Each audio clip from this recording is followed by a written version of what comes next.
வரைக்கும் நம்ம பாடும் பொழுது ஒவ்வொரு வரியும் நம்ம உணர்ந்து நம்ம பாடுவோம். எப்படி தாத்தா உணர்ந்து ஒவ்வொரு வார்த்தையும் அவர்கள் பாடுவார்களோ அதே போல் நம்மளும் உணர்ந்து பாடுவோம்.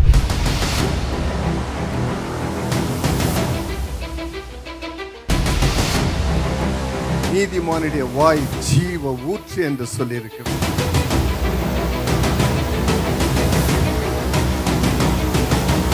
His songs still have life.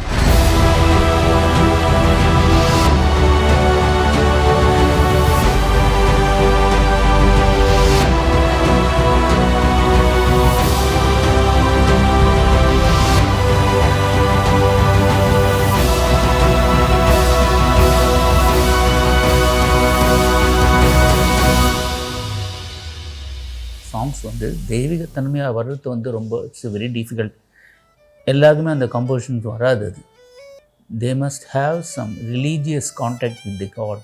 அந்த ஒவ்வொரு சாங்கும் எடுத்து முடிச்சதும் அவர் வந்து எல்லாரையும் வந்து அப்ரிஷியேட் பண்ணுவார்.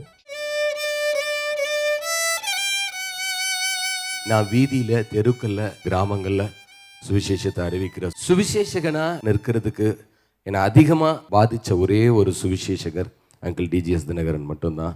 யார் அந்த தியாகராஜன்? தியாகராஜன், நீ சொல்லுகிறாய் இயேசு என்னை அழைப்பாரா? ஆம், இன்றைக்கு ஆண்டவர் உன்னை அழைக்கிறார். இப்படிதான் சொன்னார். நீதிமானின் கூடாரத்தில் எப்பொழுதும் கம்பீர சத்தம் இருக்கும்னு நம்ம வசனத்தில் வாசிக்கிறோம். அதே போல் அந்த நீதிமான் இப்போ நம்ம மத்தியில் இல்லாமல் போயிருந்தாலும் அவர் வாழ்ந்த இந்த இடத்துல எப்பொழுதுமே கம்பீர சத்தம் எப்பவுமே உண்டாயிருக்கும்னு நான் விசுவாசிக்கிறேன்.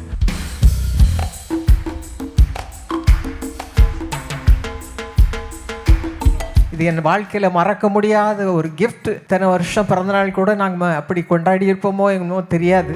இன்றைக்கு the best birthday we have celebrated for the servant of God. இயேசு அழைக்கிறார்.